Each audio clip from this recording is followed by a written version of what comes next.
Hi Kylanders! Actually, wala akong plano mag-vlog ngayon kasi inihatid ko lang yung aking mga bisita. Ayan sila sa likod na magpaparaw sunset today. Pero paano hindi ko to iba-vlog itong Boracay Island? Tingnan nyo naman, ang ganda. I mean, super kalmado na po yung ating tubig, yung ating dagat as of this moment dito sa White Beach.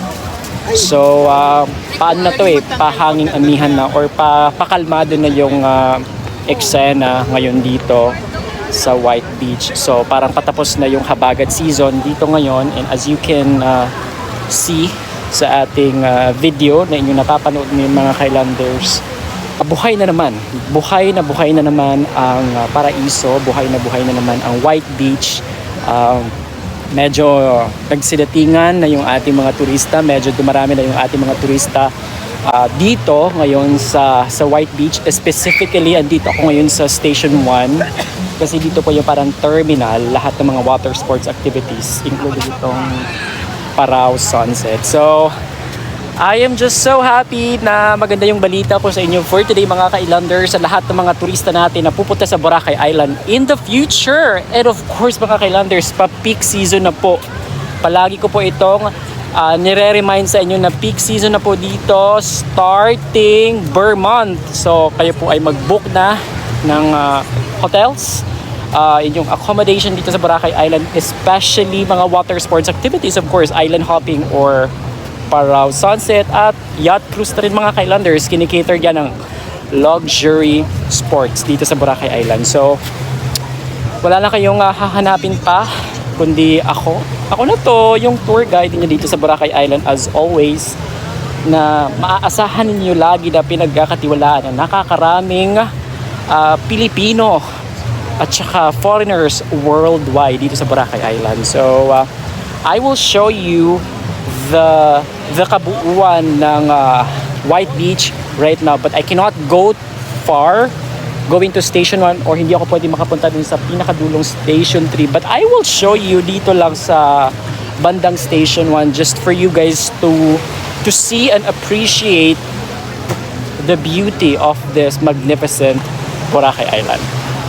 Okay, habang tayo ay naglalakad ngayon dito sa kahabaan ng Station 1, ating makikita at natutunghayan yung ating mga turista na naglalakad. By the way, it's 5:30 in the afternoon, and right now, some are, doing frisbees, doing their stuff, naglalaro. It's because of this magnificent, amazing weather natin for today. So, according to weather forecast, as of this moment, ang ating sunset ay 5:53 in the afternoon.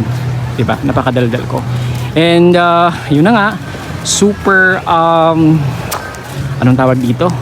Super low tide as of this moment mga Kylanders, kung kaya't bibong-bibo yung ating mga turista na nandito as of this moment sa isla, sa Boracay. Yung iba ay nagsa-sunbathing, naliligo, nagwa-water activities, di ba? I mean, nakakatuwang pagmasdan at makita yung ating mga turista na parang back to normal again. Parang ang bilis ko magsalita ngayon, di ba? Kakatapos ko lang actually mag-gym. So, pumunta na ako ng beachfront kasi nimit ko yung aking mga guests, kaya ako nakahubad ngayon. I was about to go, maliligo na lang, pero parang tinamad ako kasi ang daming paraw na nakahilera at meron din akong guest. So, parang sabi ko, sa bahay na lang ako, babahay na lang ako maliligo para at least makapag, refresh ako at makagawa ng kung ano man yung aking gagawin. At since real time naman ako nag-i-edit, para at least after ko maligo, mag-i-edit ako. So yeah, ang saya.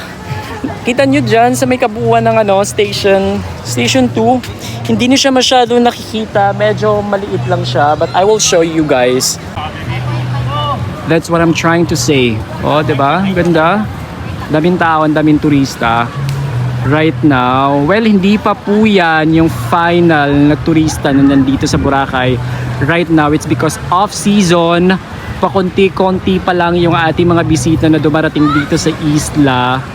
Because, syempre, some are natatakot kasi baka sabihin na bad weather ulit or something, diba? Or may bagyo ulit. But, rest assured na right now, parang tapos na po yung mga bagyo dito sa Pilipinas, particular dito sa Boracay Island. Okay?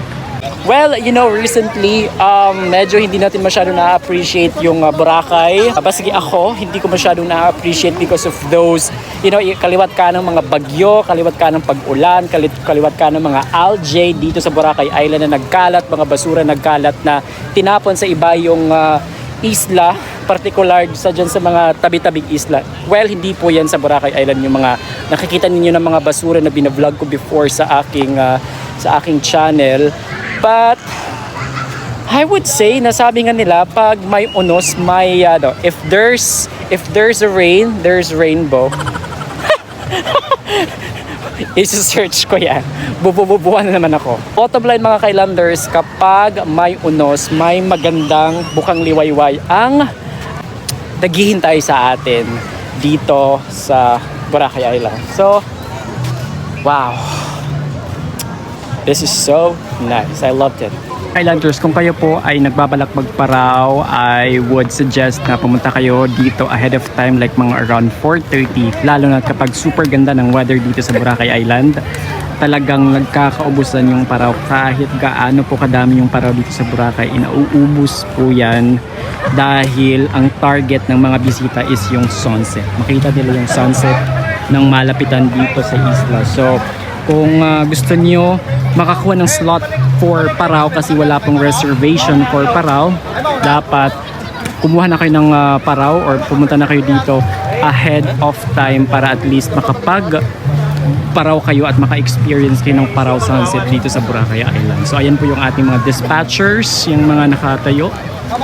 Sila po yung parang nag-a-assist sa mga turista na nagpaparaw para upang ligtas sila at hindi sila mawala kung saan man sila pupunta dito, di ba? Although hindi ka naman mawawala sa Boracay Island, but at least for your safety reason, di ba? Na makakauwi kang safe, makakapagparaw ka ng safe. Ayan, sino ba naman ang aayaw, di ba? Kung ganito yung nakikita nating mga tao, kung ganito yung nakikita nating napakagandang weather ngayon, hindi ka pa ba lalabas, Islanders? Di ba? Ganda oh. Shit. Oh, ang daming mga magpaparaw oh. Buti na lang yung guests ko nauna na sila. Kasi hate na hate ko yung naghihintay talaga ako kay Landers. I don't know why. Ito mga Kailanders, sasabihin ko na sa inyo. Kapag ako kasi yung nag-water activities or kapag sa amin kayo or sa akin kayo yung mag-book ng mga water activities like island hopping, parasailing, banana boat, mga ganyang activity or yacht cruise, ayoko ng late yung aking bisita. Dapat kung ano yung binigay ko na call time is yung dapat yung sundin nila. Pangalawa, pinaka-hate ko talaga yung naghihintay yung aking guest.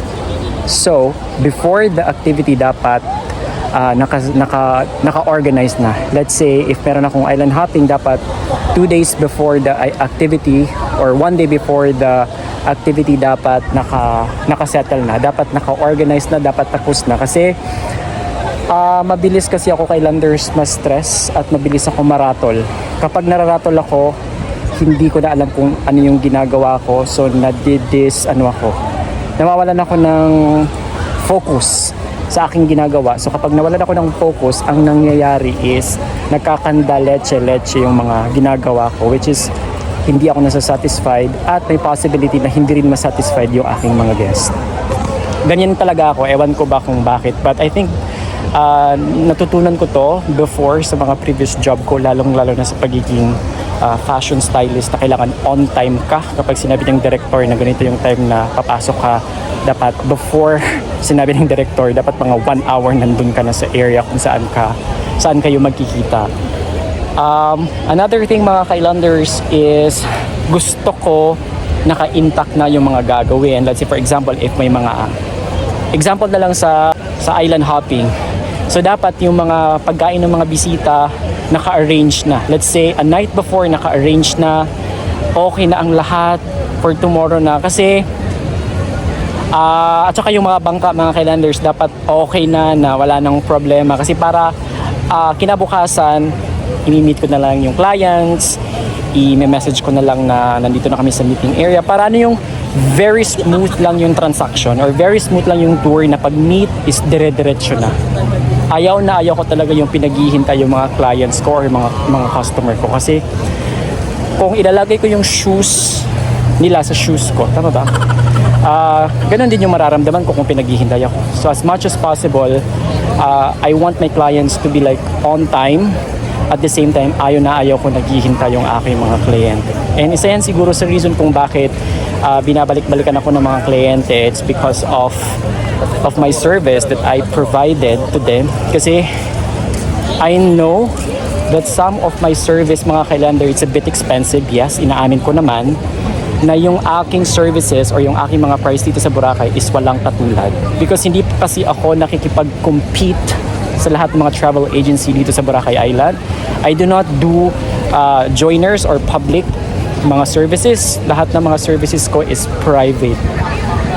Sabihin nyo na mayabang ako or something, but ang gusto ko lang naman is yung kapakanan, yung safety, yung privacy ng aking guest. Yun lang.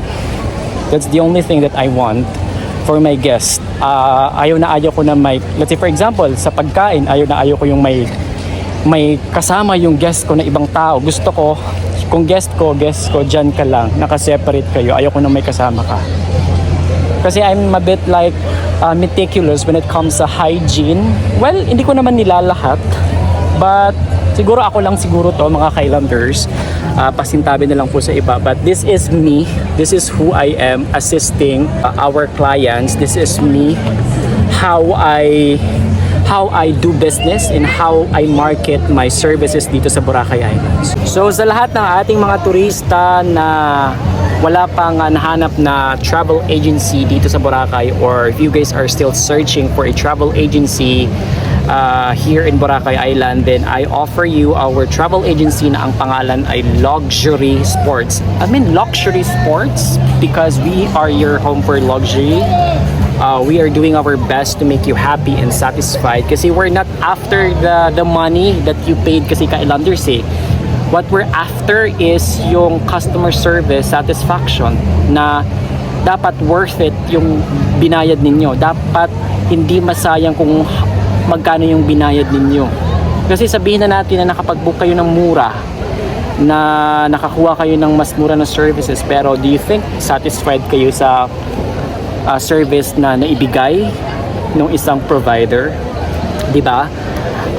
Apart from that, do you think na happy kayo after you use that service? Sa amin kasi is make sure talaga namin na from start to finish, you guys are satisfied. So, as much as possible, ang pinaka-aim namin sa lahat is customer service satisfaction. Yan yung pinaka-importante sa amin, na makapagbigay kami ng satisfaction sa aming mga kliyente na pupunta dito sa Boracay Island. Yan, sa lahat ng mga naghahanap, please message sa ating Facebook at Instagram page, Luxury Sports. Again, Luxury Sports. Ilalagay ko po yung information natin sa baba para at least you guys are easy to contact us if in case that you guys are gonna travel to Boracay. And I cannot wait to be your tour guide here. I cannot wait to see and introduce to you this beautiful island of Boracay Island. So I'll see you here. This has been your ultimate tour guide. It's me, Jamil. Paalam! I'll see you in Boracay soon.